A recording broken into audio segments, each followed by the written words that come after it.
আসসালামু আলাইকুম। আজকে আমরা চিটাগাং থেকে পতেঙ্গা যাচ্ছি। তো এই যে সাতখোলা বিআরটিসি বাস। তো অনেক মজা করলাম সবাই, পাহাড়ের মাঝখান দিয়ে যেতেছি। এই যে পতেঙ্গার রাস্তা খুবই ভালো লাগলো, এত সুন্দর রাস্তা করছে, এটা টানেলের রাস্তা। সো আমরা 5-7 জন বন্ধু বান্ধব যারা আসছি সবাই আমরা ভাই বেড়াদার আর কি একসাথে আসছি। তো ঘুরতেছি, যে পিছনে আমার সুজন ভাই, দেখেন কি সুন্দর ভিউ, সেরকম। সো লাস্টে আরও আকর্ষণ আছে। তো লাস্টের আকর্ষণ দেখতে হলে পুরো ভিডিওটা দেখতে হবে। সবাই দেখেন পতেঙ্গার রাস্তা, চিটাগাং পতেঙ্গা কি সুন্দর করছে। দেখেন এই যে পতেঙ্গা মাছ ধরার নৌকাগুলা আর ট্রাক, বিভিন্ন কভার ভ্যান, পুরো মাঠ ভরা রাস্তার পাশে। এই যে দেখেন কিভাবে কত ট্রাক, সব কভার ভ্যান চিটাগাংয়ের।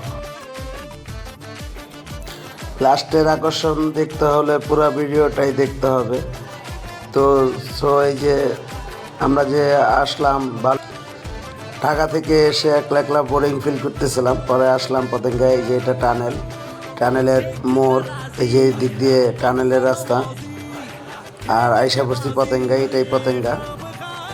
এখানে আর কি আমাদের নামায় দিব। আর যেটা বলতেছিলাম আর কি, ঢাকা থেকে আইসা অনেক বোরিং ফিরছিলাম।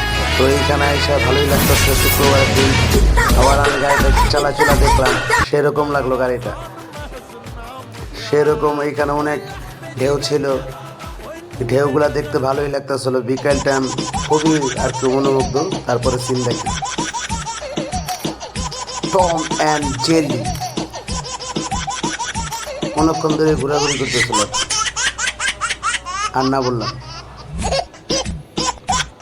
তো অনেকক্ষণই এই যে ফিরোজ বন্ধু মানুষ, তো অনেক মানুষ এসেছে। সুজন ভাই আসছে, আমাকে না কেন। আসসালামু আলাইকুম, সবাই আমার জন্য দোয়া করবেন।